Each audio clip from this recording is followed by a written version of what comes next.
Decoding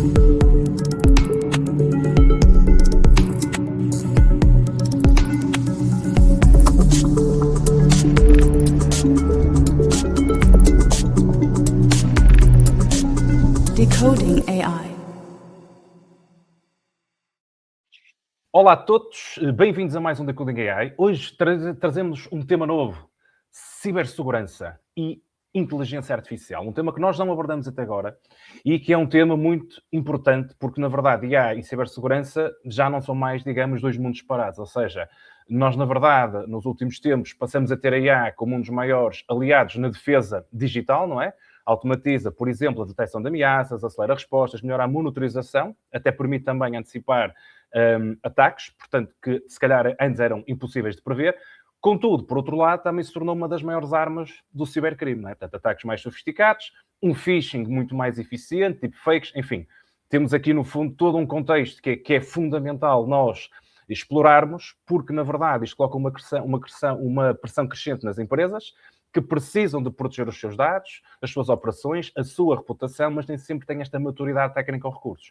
Portanto, nós hoje temos... Tiago, vou-te chamar especialista também.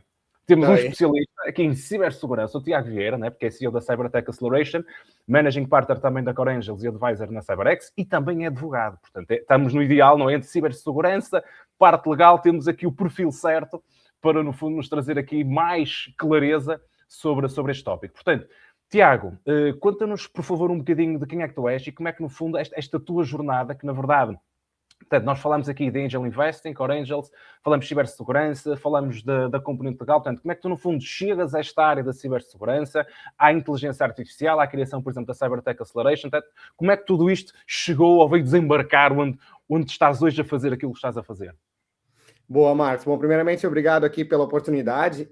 A minha história começa alguns anos atrás, uns 15 anos atrás, quando eu comecei como programador. A minha carreira iniciou na parte técnica como desenvolvedor de software. E depois de um tempo, eu criei um produto, ainda no Brasil. Criei uma startup. Na altura, era uma startup que fazia parte de invoicing. Era a moda, assim, foi bem no início, quando começou a surgir essa ideia de criar faturas em nuvem, né? A ideia antes era muito utilizar aplicações desktop, não tinha nenhum sistema web que fazia essa situação. E aí criei um software para isso. 4 anos depois eu vendi essa empresa e vim para Portugal. Então, estou em Portugal há 7 anos. E nesse meio tempo também, coincidiu o dia 7 anos, eu iniciar a minha carreira jurídica. Eu me formei em Direito, iniciei uma carreira como advogado. E como eu sempre tive focado com a parte de tecnologia, e sempre também toquei alguns pontos da cibersegurança, eu comecei a me envolver muito mais com a cibersegurança do ponto de vista de compliance e legal, né? Na parte também de perícia forense. Eu tive uma oportunidade de iniciar, participar de investigações criminais que envolviam crimes cibernéticos, né? Por conta de navegar entre esses dois mundos.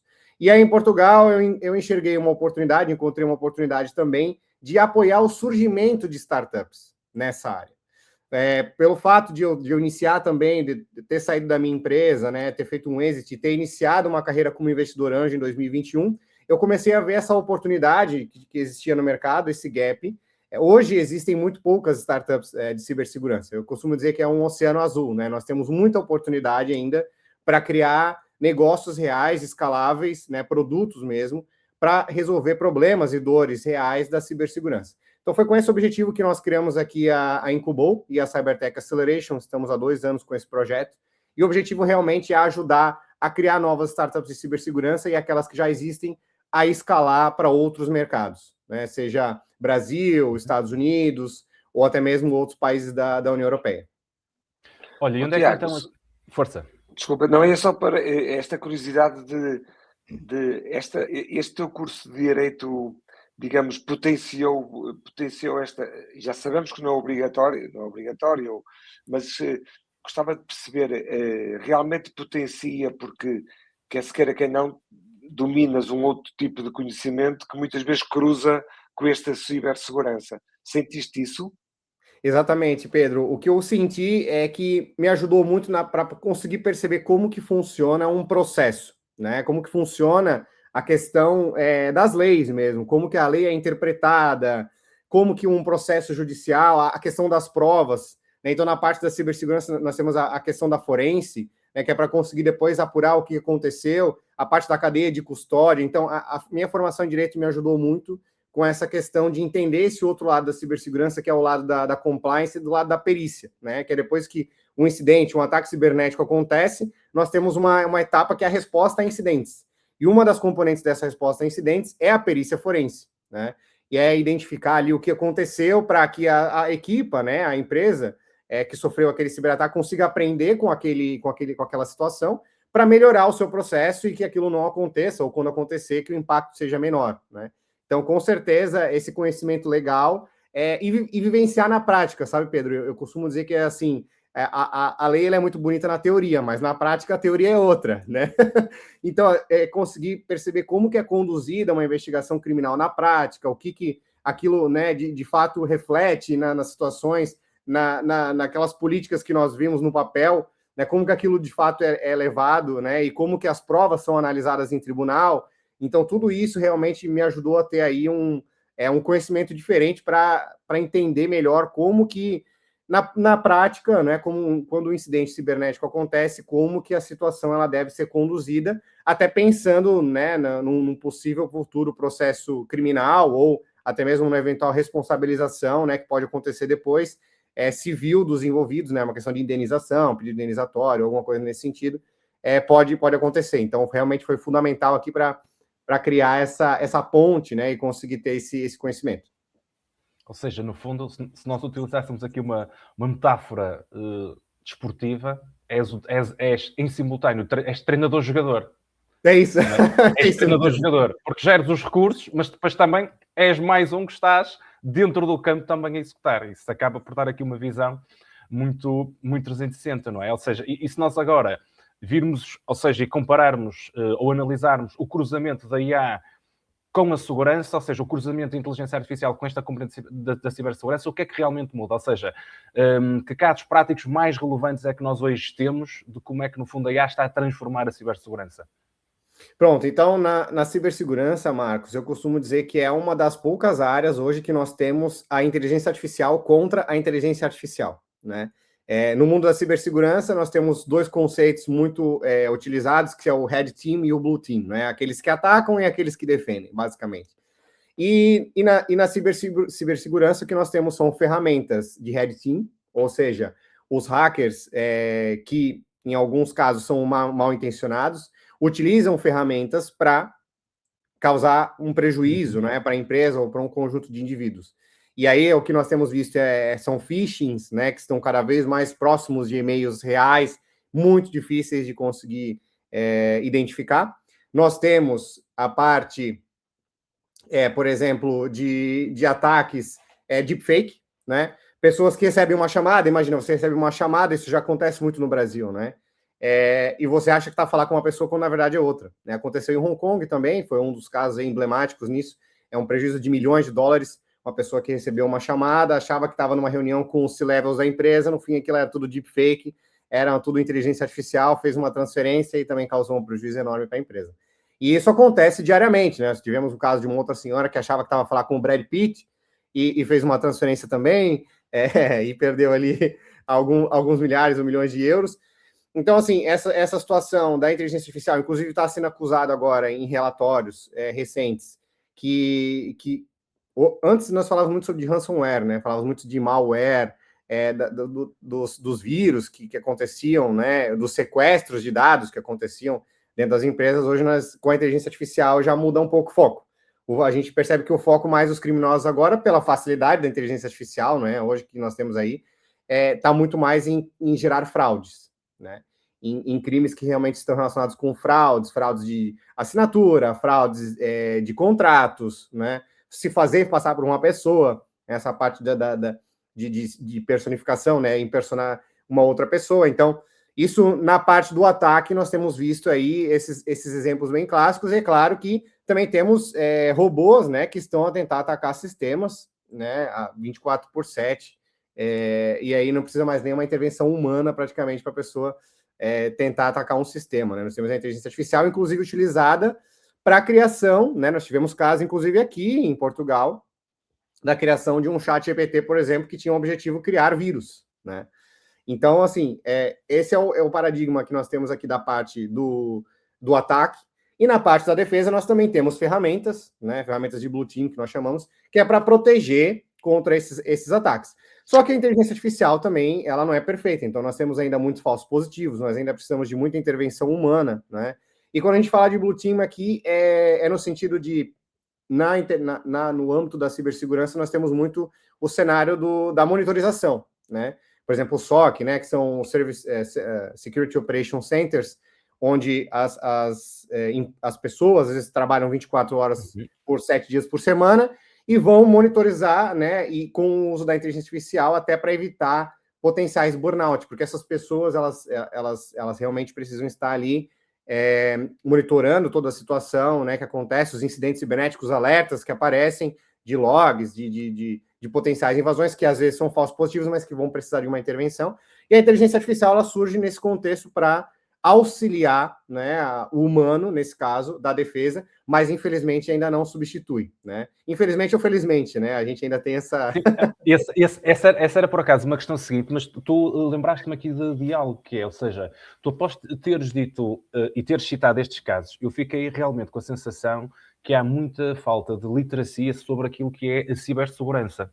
E ou seja, imagina, se tu tivesses que partilhar aqui algumas sugestões, por exemplo, dados online, e muitas vezes fala-se assim, dados de crianças, dos nossos filhos, estes dados devem ser partilhados ou não devem ser? Portanto, obviamente, que a resposta nós conseguimos trabalhar, mas nós sabemos que, inevitavelmente, aqui ou ali, até alguém o vai fazer e nós, se calhar, nem demos autorização, mas essas pessoas vão partilhar. Ou seja, se tu tivesses que aqui definir com bom senso um conjunto de boas práticas de literacia para as pessoas se protegerem de alguma forma, quais é que seriam essas recomendações, por um lado, e se realmente tu vês esta falta de literacia no mercado, na verdade? No mercado, enfim, no mundo até, no geral. Sim, esse é o maior problema, Marcos, e se eu, assim, arrisco dizer, os próximos anos da cibersegurança vai ser muito focada nessa falta de literacia, tá?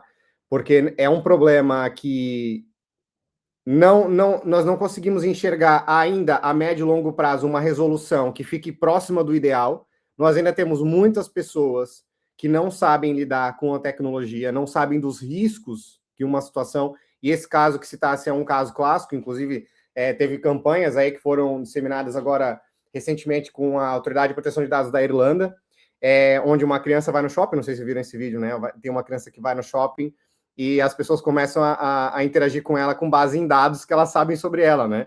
Ah, como é que foi o jogo de futebol na semana passada? Ah, parabéns pelo seu aniversário, já sabe que é o aniversário da menina. Então, essas situações todas, muitas das vezes, quando falamos de criança... Não é? Onde é que fica a privacidade? Se é que exato. E a privacidade, ela está muito relacionada com a cibersegurança, né? Inclusive, nós temos dois tipos de pessoas, assim, dentro da cibersegurança, dois tipos de opiniões, vamos dizer assim, né? Aqueles que entendem que a privacidade deve ser protegida a todo custo e aqueles que, olha, já está tão disseminado a falta de privacidade que já não faz diferença, inclusive até encorajando a vender dados, né? Porque já já está um pouco fora de controle, já não tem mais o que fazer, né? Então tem essas duas opiniões. Eu ainda sou da opinião que nós precisamos trabalhar realmente essa parte da literacia, apesar de que realmente tem sido muito complicado, porque em alguns países, tá, o que nós temos visto é que as pessoas acabam se incluindo tecnologicamente ao mesmo tempo que os adolescentes. Então, e aí o que acontece é que nem as pessoas mais velhas que estão dentro do contexto familiar, que seriam os pais ou as pessoas que são encarregadas por aqueles jovens ou até por aquelas crianças, conseguem transmitir a literacia. Então, esse é um dos problemas que nós vivemos aí e é um dos desafios, como resolver isso, né? E aí surge uma oportunidade, inclusive, de negócio. Importante. E deixa-me só, ou seja, este direito, mais do que o direito a desligar, há aqui um ponto que tu referiste que me lembrou, o Gary Vaynerchuk, uma das tendências, que é aquele indivíduo que vê 10 anos à frente, vê muitos anos à frente, o Gary Vaynerchuk diz uma coisa muito interessante, é que 2026 vai ser o primeiro ano onde a geração, neste caso a geração Z, vai começar a preferir mais experiências offline do que estar online. Ou seja, vai querer desligar-se cada vez mais para viver o mundo real, o que é muito interessante para aquilo que nós estamos a falar, porque ver o mundo real supõe que precisamente tu não estás a partilhar dados com plataformas terceiras, que por sua vez, não é, entram naquele loop de tu dás-me feedback, portanto eu percebo o que é que tu queres e vou-te servir conteúdo que precisamente te vai levar a que tu consumas mais do meu próprio conteúdo na minha plataforma. Exatamente, Marcos. Isso aí tem muito a ver com o que a gente chama de pegada digital, né? Hoje é muito difícil, inclusive tem pessoas que já preferem não ter rede social nenhuma, porque é assim, vai ser uma foto que vai ser postada. Hoje nós já temos inteligência artificial que consegue analisar o fundo da foto onde você está e consegue identificar a localização exata da onde a pessoa esteve, né? Então, a privacidade está muito complexa nesse sentido, não só para as crianças, mas para nós mesmos, né? Então, o que nós vamos postar? Então, vamos postar agora só imagens pretas com fundo preto e palavras. Gastronomia, né? vamos todos virar food influencers, só fotos de pratos. Mas atenção, não dá para perceber se o prato for específico, também já vão saber onde estiver. Portanto, só pode, até, aliás, estou-me a lembrar que até a própria comida pode ser específica de um certo chefe de um restaurante. Até isso é difícil, na verdade. Exatamente. E com a inteligência artificial hoje é fácil, né? Porque com o cruzamento de informações, pega ali uma foto de um prato que aparece num outro sítio, consegue relacionar aquilo, ó, já sei qual é o restaurante que aquela pessoa está, por exemplo. Né? Então, Não, eu ia porque estava-vos a ouvir e estava-me a lembrar, só contar aqui uma pequena história e depois fazer-te uma pergunta, Tiago, que é, numa das aulas da pós-graduação de Inteligência Artificial, eu tenho um convidado que já costumei lá e vai falar noutra questão, que é na questão dos agentes, mas ele contou uma história que eu depois fiquei a pensar e até disse aos próprios alunos, e a ele que isso até por rotina é muito bem feito, que é, o filho dele ligou-lhe, portanto o filho anda no colégio, estamos a falar de um miúdo, 12 anos, 13 anos, ligou-lhe do telefone de um amigo, porque ficou sem bateria, não é? Portanto, diz ele, eu percebi que era o meu filho e tal, mas ele atendeu, disse, pai, sou eu, fiquei sem bateria, e ele disse, mas és tu quem? O teu filho, o José Francisco, já não sei o nome do miúdo, diz ele, não sei, não estás a ligar do teu telefone, não é? Portanto, ele apercebeu-se que era ele, mas por uma questão, diz-me uma coisa, quando eu te deixei hoje de manhã no colégio, onde é que eu parei? Não é? Portanto, e começou ali, e eu acho que isso até foi um exemplo para quem estava a assistir, como é que nós, por rotina, devemos fazer as coisas e nos devemos realmente habituar. Eu estava-me a lembrar desse exemplo que é interessante, para reforçar aquilo que vocês estavam realmente agora aqui a dizer. E só voltando um bocadinho atrás, Tiago, uma curiosidade que eu fiquei, nunca tinha pensado nisso, realmente estás a dizer que é uma tecnologia que está dos dois lados, não é? Dos hackers e de quem quer defender. Tu achas que isto, no futuro, a cibersegurança vai estar 100% entregue à inteligência artificial? Só? Isto é, nós, ser humano, não vamos ter praticamente ação nenhuma? Não vejo isso acontecendo, Pedro. Eu vejo que... Porque o que acontece? A inteligência artificial, ela, da forma como está hoje, é claro, com a evolução e tudo aquilo, nós podemos chegar muito próximo de uma automação muito avançada, né? E quase, não vou dizer 100%, mas talvez muito próximo disso. Mas nós ainda precisamos de um fator humano, tá? E por que eu digo isso? Por exemplo, uma das áreas da cibersegurança onde nós enxergamos uma maior dificuldade de substituição 100% por inteligência artificial é na parte de testar as ferramentas, testar os softwares, tá? Nós chamamos de pen testing, né? O que acontece é que as plataformas, as ferramentas, elas mudam constantemente. Toda a regra de negócio de uma plataforma, um fluxo, como um sistema funciona, como um software funciona, nós vemos isso diariamente, não é? Às vezes entra num sistema qualquer, na própria rede social, agora mudou a forma de fazer, agora é de outra forma. Isso é aquilo que nós conseguimos enxergar, fora tudo aquilo que está por trás, que são alteradas de forma técnica, a nível de código, de programação, que nós não conseguimos enxergar. Então, a inteligência artificial, ela vai ter essa dificuldade de adaptar com esse fluxo, porque no fim vai ser um ser humano que vai estar por trás do código, a não ser que nós conseguimos assumir que 100% da programação também vai ser substituída por inteligência artificial. O que nós já sabemos que não vai ser muito viável, porque nós vamos precisar ainda do fator humano, né? Nós vamos precisar ali de ter realmente pelo menos um engenheiro ou alguém que vai revisar aquilo que a inteligência artificial vai fazer, né? Então, sempre nós vamos ter essa ideia da revisão. Então, existem áreas que, infelizmente, eu não vejo essa substituição, pelo menos a médio prazo, eu não vejo isso acontecendo. Tá? Porque realmente a gente vê pelas próprias empresas. As empresas, às vezes, até tem preconceito de que o software seja testado por uma inteligência artificial, né? Porque o que acontece hoje, na próxima semana, o código já está todo diferente. E aí, como que a inteligência artificial vai lidar com isso? Ela vai conseguir se adaptar, né? Ela vai conseguir interpretar o que aconteceu e conseguir criar novos testes, né? Então, essa é a questão que fica. Então, o teste humano hoje, ele ainda é muito, muito valorizado, tá? E é uma das formas preferidas ainda das empresas, né? Certo. Eu por acaso, aquilo que eu vou dizer ainda não...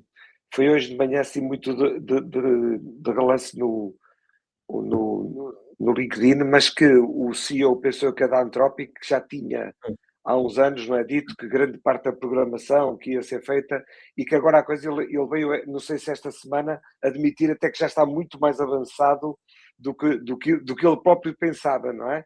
E que espera que 90% do próprio código gerado na Anthropic seja já por...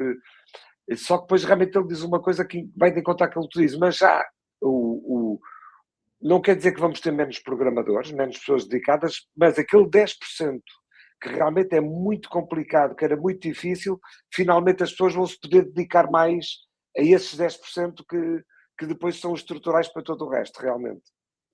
É isso. Exatamente, Pedro, exatamente. E assim, o que fica sempre, pelo menos o que nós temos visto aí, é o pensamento crítico, né? Que vai um pouco também de conta com essa questão da revisão. Hoje, por exemplo, para utilizar uma inteligência artificial, as pessoas que sabem pedir, sabem o que elas querem, elas têm um êxito maior do que aquelas que não sabem, né? Imagina pedir um software. Se você vai lá e pede um software com meia dúzia de linhas, é uma coisa. Agora, se faz 2 páginas com todos os requisitos e sabes como que um software tem que ser construído, a tua resposta, né, o teu resultado vai ter uma efetividade muito maior, né? Vai ser mais assertivo, inclusive, também com aquilo que se espera da realidade, né? Isso leva-nos até para o ponto seguinte, que é, ou seja, que se calhar hoje talvez possa existir um bocadinho esta ilusão de comprar uma ferramenta de segurança baseada em IA só por ser baseada em IA que estamos protegidos, e se calhar não, ou seja, na tua perspectiva, para alguém que nos está a ouvir e que decide e quer ter mais consciência como é que se pode proteger e proteger a sua empresa, qual é que para ti é, no fundo, este básico obrigatório que qualquer empresa deveria implementar para mitigar estes riscos também trazidos pela própria IA? Ou seja, se tivesse que aqui definir um step by step, em 3, 4 passos, não é? O que é que alguém que nos está a ouvir deve fazer? A minha sugestão, Marcos, para essas empresas menores que querem iniciar, de fato, uma situação, uma blindagem, vamos dizer assim, contra essas situações que nós temos relacionadas a cyberataques e cybercrimes e evitar que isso aconteça ou diminuir o risco, né? Porque a gente sabe que não existe 100% de proteção, né? Isso é uma coisa que nós já temos que assumir desde cedo, não existe 100% de proteção. O que nós podemos fazer é sempre mitigar os riscos. E a própria ISO 27001, quando nós falamos de compliance, ela vai muito de encontro com isso, né? É aceitar os até riscos. Desculpa, só o próprio mundo físico também é assim, não é? O crime vai sempre à frente, não é? Exato. E é por isso que, às vezes, contratamos um seguro para o carro, porque a chance de acontecer um acidente, qual é a chance, né? Mas, no fim, é aquela questão toda de o que eu vou fazer para evitar isso acontecer, o que eu vou fazer para resolver, né? E como que eu vou lidar com aquela situação. A ótica da prevenção, não é? Exato. Mas eu acredito muito, Marcos, na cultura, tá? Que é uma coisa que muitas empresas hoje têm dificuldade, e não é uma coisa cara de ser implementada, é uma coisa que se consegue construir com o diálogo, e é uma coisa que falta muito dentro de empresas e até dentro de famílias, né? E às vezes até por isso que acontece muitas situações com jovens na internet, etc., crianças, por falta de diálogo, por falta de realmente conversar sobre riscos, né? E até nós temos uma startup bem interessante que criou um jogo de cartas, por exemplo, para jogar com a família e falar sobre riscos que acontecem na internet, riscos cibernéticos, né? E eu acho que esse tipo de coisa que nós temos que criar, né? Esses ambientes, tá? Para criar essa cultura da cibersegurança, né? Isso é uma resposta não só para a cibersegurança, mas para várias outras coisas, criar a cultura da empresa, né? Exatamente. E que passa muito pela educação, não é? Ou seja, pela educação do próprio público. Além da cultura, ou seja, que já percebi que esse claramente é um dos erros que tu vês que se calhar mais vezes é cometido pelas empresas, e lá está, digamos, pelas diversas organizações, desde familiares, empresariais, entre outras, no seguimento do teu racional. Se tu tivesse então agora de fazer um drill down, imagina, de um ponto de vista mais prático, quais é que seriam estes passos? Seria, imaginem, procurarem ou pesquisarem por este software ABC, ou seria primeiro identificarem internamente e fazerem um diagnóstico consoante a área de negócio? Ou seja, se tivéssemos que aqui, de um ponto de vista prático, efetivamente dizer estes passos, quais é que seriam? Eu focaria muito em pessoas, Marcos. Eu acho que as ferramentas são importantes, tá? Mas para pequenas empresas que às vezes até não têm condições financeiras de custear essas ferramentas que no fim são muito caras, né? Em determinado momento vão ter que ter essas ferramentas, é óbvio. Mas eu acho que as empresas podem começar com essa questão da cultura com um custo muito baixo. Às vezes contratar um facilitador, contratar um formador. Eu não tenho ninguém aqui na empresa, eu mesmo deveria ser um líder que conseguisse puxar pelas pessoas e conseguisse fazer alguma coisa, né? Pelo menos iniciar uma reunião e vamos discutir aqui alguns riscos cibernéticos. Mas se não consegue, que contrate alguém, uma pessoa, um especialista, para dar os primeiros passos, né? Para iniciar uma conversa. E eu acho que começa por aí. Porque o que acontece, Marcos, a maior fragilidade, e é isso que os cibercriminosos vão explorar nos próximos anos, já se notou uma virada de jogo, vamos dizer assim, uma virada de chave dos últimos relatórios de cibersegurança, que vai ser cada vez mais focado na maior vulnerabilidade que as empresas têm, que são as pessoas. Tá? O phishing hoje, tá? Se eu partilhar com vocês aqui números, tá? Quando nós fazemos uma campanha de phishing, uma simulação de phishing dentro de uma empresa, o número de pessoas que clicam, o percentual de pessoas dentro de uma organização que clica ainda em histórias do tipo, clique aqui para ganhar um cupom de 50 euros, umas coisas muito, muito básicas, tá? Não estou nem a dizer na situação porque em alguns casos é muito técnico, né? Conseguir identificar se o e-mail é phishing ou não.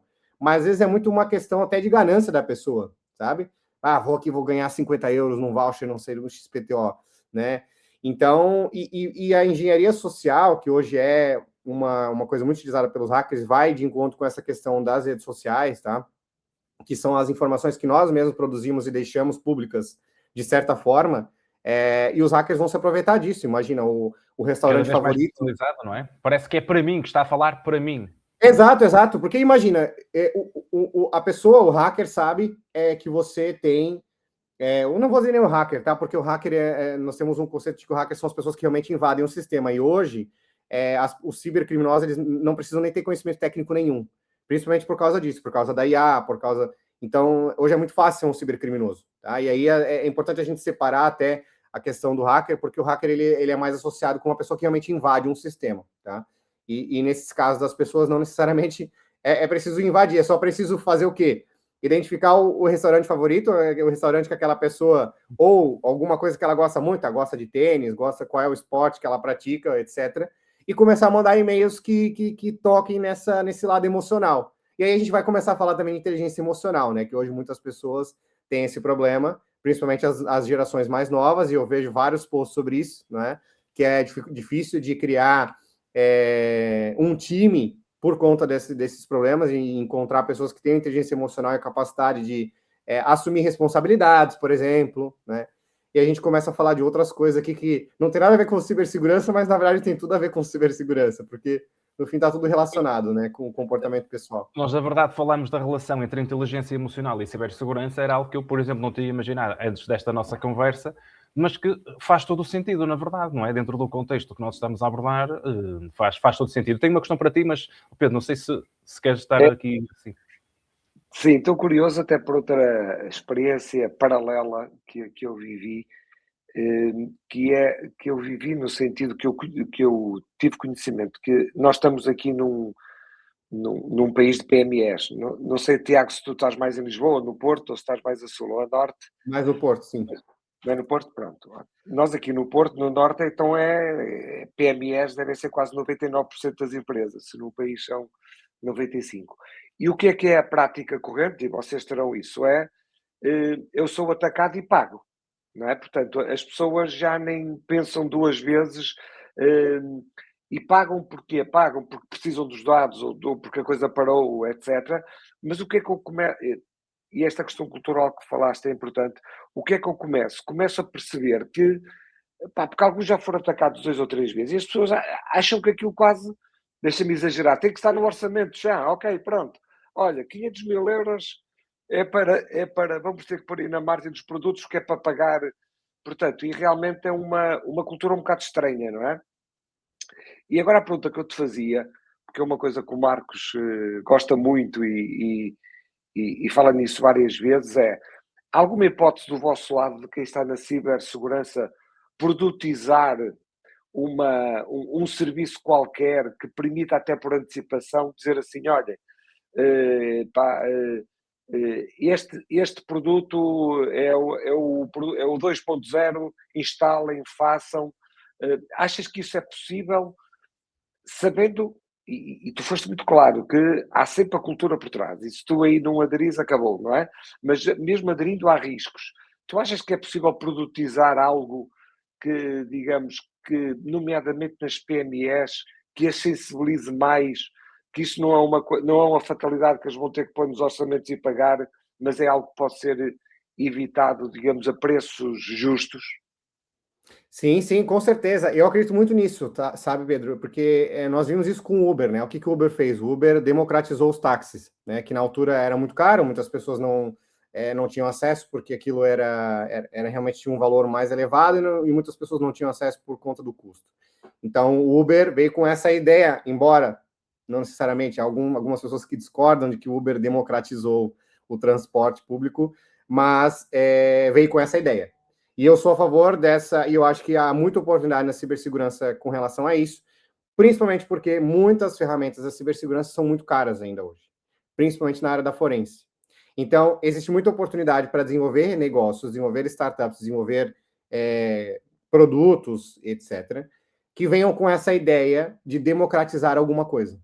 Então, democratizar algum serviço que hoje é muito caro e tornar aquilo mais acessível, por exemplo, para PMS. É hoje um dos pontos mais que eu diria assim, de oceano azul dentro da cibersegurança para explorar. Porque nós temos hoje grandes players, grandes empresas, né, no mercado, algumas nos Estados Unidos, outras em Israel, que são utilizadas para a defesa, né, de empresas.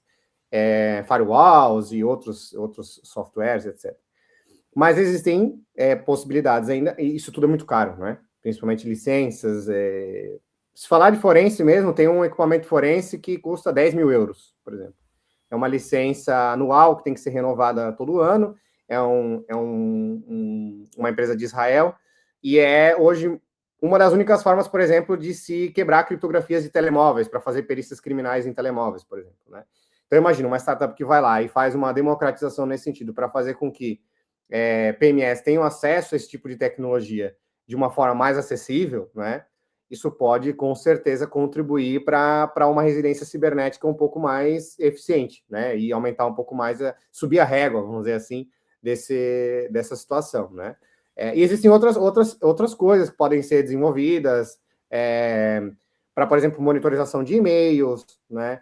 E ajudar o utilizador, porque no fim a inteligência artificial e essas ferramentas, elas vêm mais com uma ferramenta de apoio à decisão, né? Não necessariamente, no fim, a decisão ela sempre cabe ao utilizador final, cabe à pessoa, né? Cabe a nós. Mas essas ferramentas terem, por exemplo, um semáforo a dizer qual que é o percentual, a chance daquele e-mail ser um phishing, né? São coisas muito simples que, inclusive, já devem existir, mas as empresas, inclusive, não conhecem, né? Ou se conhecem, acham muito caro, acham muito difícil de implementar, não é? Ou tem essa ideia de que a hora de um profissional de cibersegurança é muito cara. De fato, a hora de um profissional de cibersegurança é muito cara, mas não necessariamente precisa fazer um projeto com 200 horas, não é? Faz uma coisa mais restrita, com 10 horas. Começa com um treinamento básico e com Sim, as falhas, né, ficam mais caras ainda, não é? Exato. E aí, voltando até nesse ponto que falasse, Pedro, do ransomware, que muitas pessoas pagam, as pessoas elas não têm a ideia de que quando elas pagam, na verdade, elas estão a financiar o crime, né? Então, esse é um ponto que nós precisamos disseminar. Estão ainda a estimular mais o resto. Né? Exato. E por que o ransomware agora perdeu um pouco de força, se a gente comparar aqui com os anos anteriores, né? E começa a se falar mais agora na exploração de vulnerabilidades mesmo a nível de estrutura pessoal e a nível de própria inteligência artificial, né? Hoje, com o uso da inteligência artificial, muitas pessoas usam a inteligência artificial sem saber o que estão a fazer, estão a subscrever para uma série de ferramentas e dá permissão para tudo e mais alguma coisa, dá permissão para mandar e-mails de forma automática, dá permissão para aceder aos ficheiros do Google Drive, ou sei lá mais o que, de todas as clouds que tem, e não sabe o risco que aquilo está a causar. E para os cibercriminosos é muito mais fácil eles, então, tentarem explorar as vulnerabilidades que se encontram até nessas integrações. Né? E esse é um outro risco. Tu já tiveste, Tiago, imagina, uma empresa que sofre um ataque, o que é que ela deve fazer? Tens assim algum case pelo qual tenhas passado tu mesmo, ou alguns benchmarks que possas dar a quem nos está a ver ou ouvir? Ou seja, a empresa neste momento foi atacada, o que é que ela deve fazer assim? O que é que ela deve fazer nas próximas 24 horas, por exemplo? Bom, primeira coisa, Marcos, é que se uma empresa for atacada, o importante é que ela tenha pelo menos um plano do que fazer, tá? Então, mesmo que ela pense que ela nunca vai ser atacada, eu recomendo que todos que estejam nos ouvir agora comecem a criar um plano. Plano de resposta a incidente e plano de continuidade de negócio. São os dois planos que eu recomendo que a pessoa tenha. Não precisa ser nada muito complexo, é só realmente uma definição de responsabilidades e saber o que fazer. É fazer uma reflexão, olha, se eu for atacado, o que eu devo fazer? Com quem que eu devo falar? Quem é que vai me ajudar? Eu vou ter um fornecedor externo que eu vou chamar, que eu vou contratar as horas dele? Eu tenho alguém dentro da minha empresa que vai poder me ajudar com essa resposta? Porque são várias coisas que têm que ser analisadas, né, Marcos? E cada caso é um caso. Imagina que é uma empresa que tem dados sensíveis, dados pessoais sensíveis, né? E na maioria das vezes, nesse caso, vai ter que ser comunicado, por exemplo, autoridades de proteção de dados, o próprio Centro de Cibersegurança de Portugal, CNCS. Nós temos a NIS2 agora, que envolve algumas empresas que tenham mais de 50 colaboradores, que estejam envolvidas com indústrias críticas, por exemplo, a parte de saúde, a parte de bancos ou a parte financeira, né? Ou que seja de alguma forma fornecedor das indústrias de água ou de energia, né, que estejam relacionados nesse conceito de indústria de setores críticos, né, que foi introduzido aí nessa legislação, nessa diretiva. Então é importante primeiro conhecer tudo isso, né, para quando acontecer, Marcos, saber o que fazer. Esse é o primeiro ponto. Agora imagine, a empresa foi atacada, ela não sabe o que fazer, ela tem que contratar alguém para começar a desenhar esse processo, tá? Porque uma das coisas que tem que ser feitas, por exemplo, é a parte da investigação. A parte da forense é uma das partes mais importantes na ocorrência de um incidente cibernético. Por quê? Porque nós temos que identificar a causa, da onde que aquele ataque surgiu, foi um e-mail que o utilizador clicou, para conseguir criar uma blindagem em cima daquela porta que está aberta, né? Nós costumamos utilizar o termo de superfície de ataque dentro da cibersegurança, né? A superfície de ataque, nós utilizamos uma analogia com uma casa que tem as portas e as janelas, e as portas e as janelas são as formas de entrada, não é? Que essas pessoas, que esses cibercriminosos podem entrar dentro da minha empresa ou dentro da minha organização. Então, quanto mais portas eu tiver, mais exposto eu estou, né? Então, eu preciso saber quais são as minhas vulnerabilidades, quais são os meus riscos, certo? E o que eu preciso fazer para mitigar esses riscos. Então, esse é o primeiro ponto que eu acho que todas as PMEs deveriam fazer, que é uma análise de risco, tá? Contratar um profissional para identificar todos os riscos, né? O que pode acontecer, clicar num phishing, e como que eu faço para mitigar. Então, por exemplo, o fato de eu receber um phishing e um funcionário meu cair numa burla, né? Eu consigo mitigar com formação, né? Dar formação para os utilizadores, ou até mesmo utilizar um software, por exemplo, onde eu consiga, de forma visual, mostrar para o utilizador qual é a chance daquele e-mail ser um phishing, né? E não ser legítimo. Uhum. Em muitos casos, Marcos, o que nós temos que fazer, às vezes nenhum profissional de cibersegurança vai ter 100% de certeza que aquele e-mail não é um phishing. E aí nós temos que voltar... Tu disseste, o ataque costuma estar à frente da defesa, não é? Portanto, Exato. Um processo iterativo, não é? E o que nós temos que fazer muitas vezes essa questão de voltar para o mundo offline, às vezes é muito importante. Nós temos que pegar no telefone, ligar para a pessoa que mandou o e-mail e confirmar se aquela informação é legítima. Olha, eu recebi aqui acontecia muito, né? Agora, como foi introduzido pelo Banco de Portugal, essas regras que agora tem que aparecer na transferência do IBAN o nome do titular da conta, que antes não existia, acontecia muito a adulteração de faturas, né? E faturas que chegavam com um IBAN diferente, por exemplo. Ou e-mails que chegavam e diziam, olha, eu sou fornecedor X e a partir de agora eu quero que os pagamentos sejam feitos nesse outro IBAN. né? E as pessoas faziam aquilo sem saber que aquilo poderia ser, de fato, um golpe, né? Um crime, tá? Uma tentativa de desviar, né? A transferência para uma outra conta, né?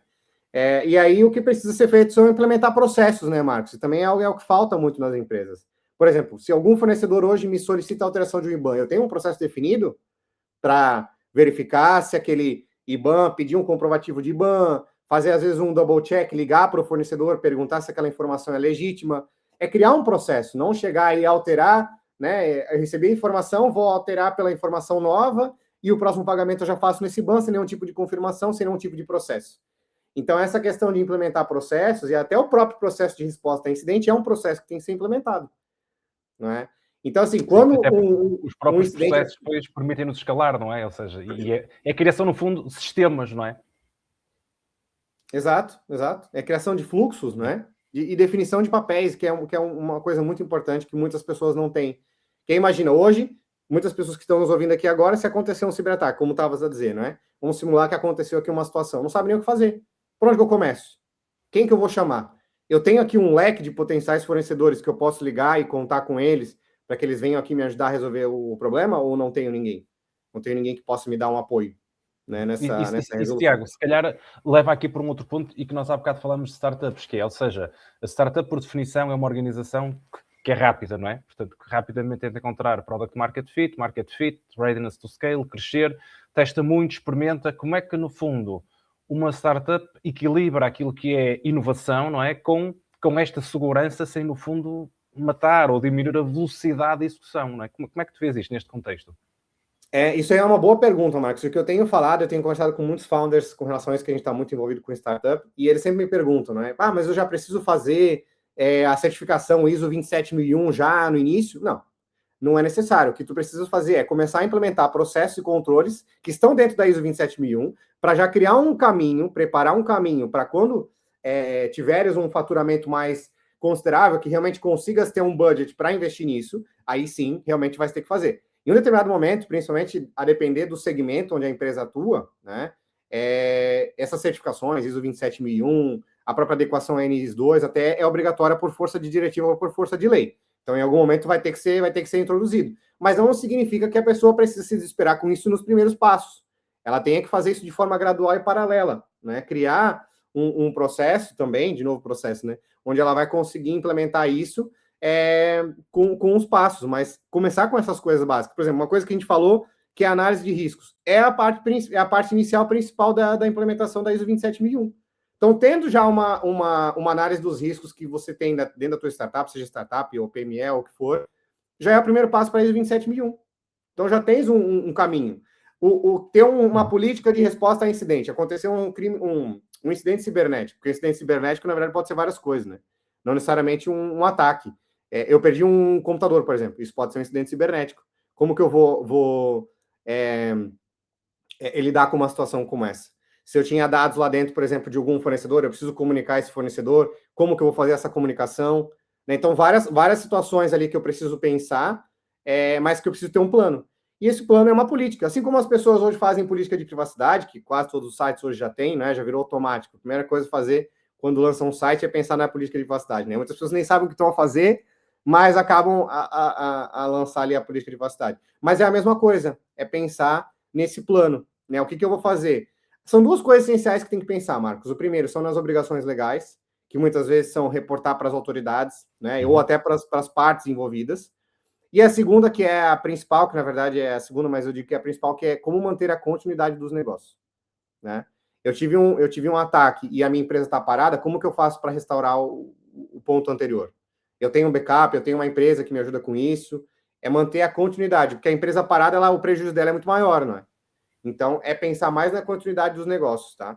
E realmente pensar na investigação. Poucas pessoas pensam nisso, mas a investigação, ela não é importante para responsabilizar o criminoso ou identificar, tentar alguma reparação contra a pessoa. Não é porque, na maior parte das vezes, nem se encontra quem causou aquela situação. É mais para identificar o que aconteceu, como aconteceu, para o futuro corrigir aquela situação. É para lições aprendidas, é mais por isso, tá? E aí, na parte da forense... A força termina. Depois tinha aqui E aí, na parte da forense, uma das coisas que muitas pessoas não sabem é o computador, ele deve ser... o computador onde aconteceu, né, a situação, ele deve permanecer ligado.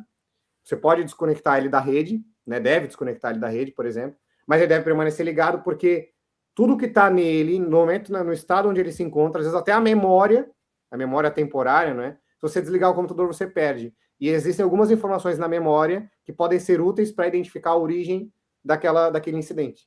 Então, isso é uma coisa que muitas pessoas não sabem e é uma das primeiras coisas a fazer. É manter ali a integridade do sistema sem qualquer tipo de reinicialização ou desligamento para que a perícia consiga ser efetiva, porque senão, às vezes pode acontecer até que a perícia seja inútil. Não se consegue descobrir nada porque... É como uma cena do crime, não é? Imagina, uma pessoa vai lá e começa a andar dentro da cena do crime, espalhar o sangue para todos os lados. No fim, aquilo acaba contaminando toda e inutilizando toda a prova pericial. Então, é mais por aí. Sem dúvida. E se calhar ia-te perguntar agora, uma vez que também estás ligado a este contexto de incubação, não é? De empresas de cibersegurança e agora no seguimento do que nós falamos. Portanto, vendo agora do outro lado, não é? Nós, no fundo, fomos identificando um conjunto de problemas até este momento, não é? Desta conversa que estamos a ter, mas neste caso tu também estás numa posição, como treinador-jogador, não é? Também, que falámos há bocado, que te permite também, no fundo, fazer o scouting e, no fundo, ajudar empresas que vêm precisamente resolver os problemas que nós estivemos a falar até agora. Ou seja, se tu tivesses, no fundo, falar um bocadinho do que é esta Cybertech Acceleration e, no fundo, qual é que é o propósito do programa, no fundo, ou seja, que tipo de soluções é que vocês, então, estão à procura no mercado para os problemas que nós identificamos aqui vários ao longo do podcast até este momento.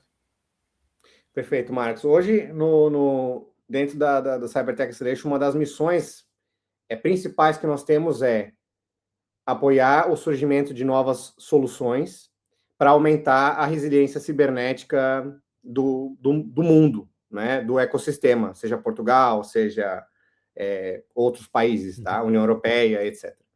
E como que nós vamos aumentar essa resiliência cibernética? É justamente criando mecanismos para apoiar esses empreendedores, primeiro, que querem criar alguma solução na área de cibersegurança, e uma outra coisa que acaba sendo interessante que nós estamos vivenciando agora com a segunda versão do Cybertech Acceleration, que é interessante aqui compartilhar com vocês também, é que nós acabamos atraindo startups que querem aumentar a sua resiliência cibernética e querem utilizar a cibersegurança como um diferencial competitivo.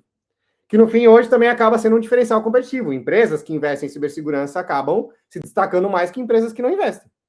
Porque se você está numa disputa com um fornecedor e esse fornecedor te pede informações sobre o que você tem de cibersegurança, aquela empresa que conseguir demonstrar que está mais preparada, que já tem um nível de maturidade cibernética maior, né, de cibersegurança maior, muito provavelmente vai acabar conseguindo angariar aquele cliente, né?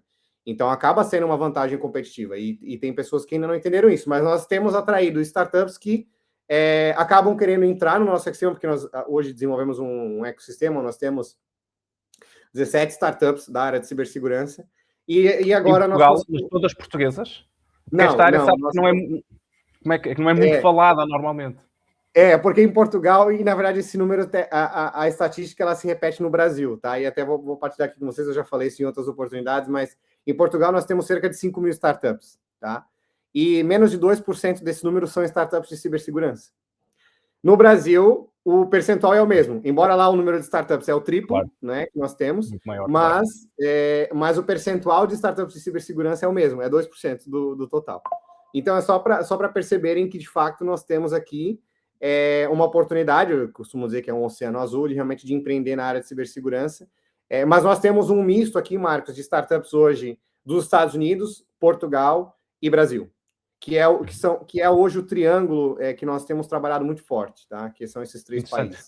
Que tipo de perfil, ou seja, que tipo de perfil de founders tu vais encontrar? Vais encontrar alguém que é literalmente mais técnico, porque tem de acabar de ser, encontras também perfis mais business, ou são essencialmente, ou seja, o que é que despoleta, no fundo, a paixão de alguém, e aqui, é desconhecimento meu, efetivamente, e portanto também a minha curiosidade, o que é que despoleta alguém a paixão para resolver realmente problemas de cibersegurança, e se é realmente alguém mais técnico, lá está, que tem precisamente estes desafios, programar, fazer esta curadoria, ou se pelo contrário também Porque, como tu próprio disseste, há muitas oportunidades do ponto de vista de business aqui associadas.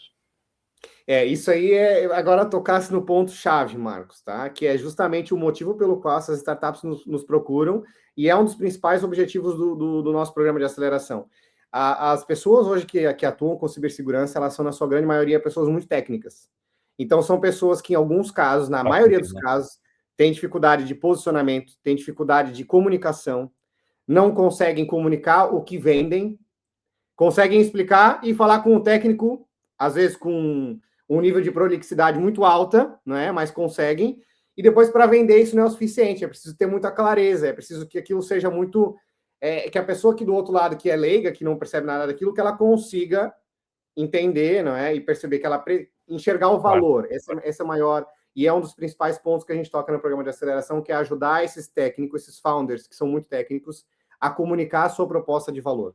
Em alguns casos, a proposta de valor ela nem está clara para ele. Então, primeiro, identificar isso. Segundo passo, comunicar. Como comunicar essa proposta de valor. Então, nós temos feito várias iniciativas, nós temos founders que nós ajudamos a virar palestrante, porque a parte da cibersegurança ela é muito sobre confiança. É muito sobre você demonstrar que você tem o conhecimento, que você é a pessoa certa para... né? Porque é muito sério, um incidente cibernético é muito sério. Então, é uma relação de confiança. É quase como uma relação com um advogado, né? É uma relação ali onde você cria, né? Então, você tem que estabelecer uma relação de confiança muito forte para que você consiga vender um produto de cibersegurança hoje. Nós vamos muito por aí também nesse programa de aceleração, que é ajudar a desenvolver essa componente pessoal, de desenvolvimento pessoal, vamos dizer assim, né? Dos founders, que é o que mais falta. E não só para vendas, mas também para captar investimento, tá? Porque é o que falta, às vezes, essa confiança, né? Vai fazer um pitch para o investidor, não transmite confiança. E aí, se o investidor do outro lado, e aí agora estou vestindo meu chapéu de investidor, tá? Se do outro lado o investidor não sente confiança naquele founder, o investimento não vai acontecer. Não vai acontecer. Tiago, eu acho que nós acabamos por, no fundo, realmente começar numa ponta, terminamos na outra ponta, e acho que acabamos de fazer aqui o wrap-up, não é? Portanto, desde olhar para o mercado, identificar os problemas que o mercado tem, a ausência de literacia, e depois, por outro lado, como é que, no fundo, podemos desenvolver empresas que possam resolver estes mesmos problemas e qual é que é o contexto onde estas mesmas empresas podem ser desenvolvidas e prosperar efetivamente.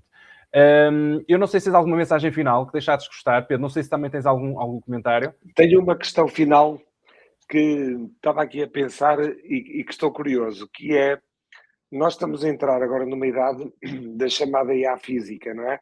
Nomeadamente com a questão da robotização. Isso vai mudar alguma coisa na cibersegurança?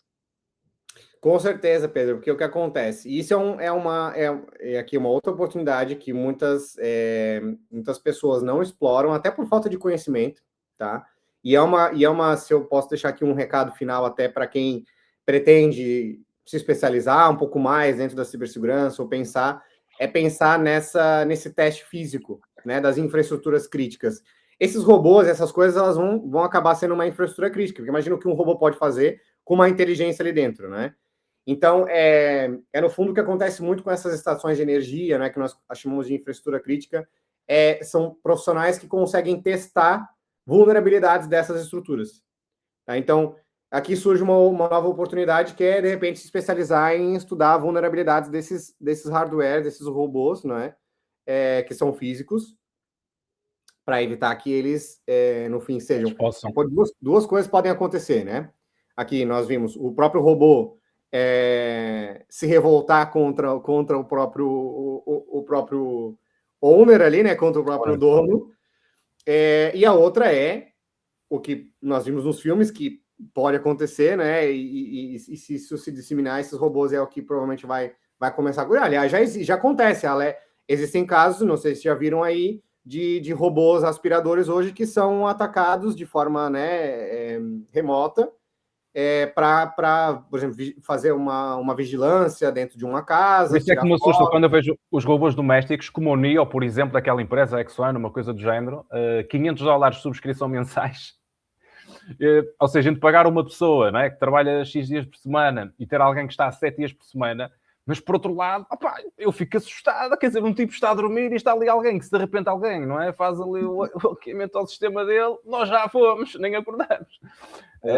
essa confiança, não é? É mesmo um grande desafio, o mundo que nós temos agora aqui pela frente, nos próximos anos. Exatamente, Marcos. Então, assim, o que eu digo é realmente tem esse caminho de pensar, né? Porque as pessoas, elas veem a tecnologia, às vezes, e veem de forma inconsciente. Como eu falei, às vezes começa a dar permissão para a inteligência artificial, para tudo e mais alguma coisa, sem entender o que está acontecendo ali. As pessoas vão começar a adquirir esses robôs, sem saber, às vezes, as consequências que aquilo pode ter, às vezes sem fazer um teste para ver se aquilo tem alguma vulnerabilidade que pode ser explorada. E a outra coisa que eu realmente vejo aqui como algo que pode ser um grande diferencial e pode ser até uma oportunidade de negócio, tem os dois lados. Primeiro, a pessoa pensar nisso para evitar problemas, evitar mais riscos, e a outra que é a pessoa que vai ajudar a determinar isso ou revisar essa questão, que é o accountability. Né? Imagina, você vai comprar um robô, se esse robô causa algum prejuízo, de quem que é a responsabilidade? A empresa assume?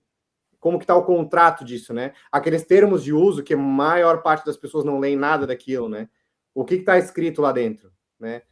Porque no fim é isso. Se acontecer alguma coisa, acontecer algum incidente cibernético, esse robô é atacado e ele causa algum prejuízo, né? Quem é que vai ser responsável por isso? Né? Pois é. Bom, chegamos ao fim. Tiago, muito obrigado pela tua disponibilidade. Eu acho que debatemos temas, pelo menos, que eu creio que se calhar uma boa parte de nós, pelo menos eu, não penso com regularidade e, portanto, acho que foi muito interessante aumentar a consciência sobre estes desafios, que são desafios diários do dia-a-dia e que nós temos em grande parte das interações que nós temos, a partir do momento em que estamos a interagir com tecnologia, e isso acontece a todas as horas. E realmente é isto que falávamos há bocado, não é? Portanto, fizemos aqui um 360 de como é que o mercado está a funcionar e como é que nós realmente conseguimos criar então valor para esse mercado, e esta questão final do Pedro também nos traz aqui algo muito interessante, que é também, não é só tecnologia no online, mas também olhar para o offline, e com este caso estamos a falar também, por exemplo, dos robôs domésticos. Tiago, muito obrigado pela tua disponibilidade. Tiago, muito bom. Muito obrigado, muito bom. Acho que para quem nos está a ver ou ouvir, vai ter aqui um conjunto de insights e se calhar vai pensar, eu se calhar nunca tinha pensado propriamente sobre isto com esta, enfim, com esta profundidade, não é? E portanto acho que vai ser um alerta, acredito, para muitas pessoas que nos vão ver ou ouvir. E para quem então também nos está a ver então ouvir, já sabe que nos pode seguir no nosso canal YouTube, Spotify ou LinkedIn. E muito obrigado uma vez mais a todos e Tiago, até breve também. Obrigado pela oportunidade novamente. Até.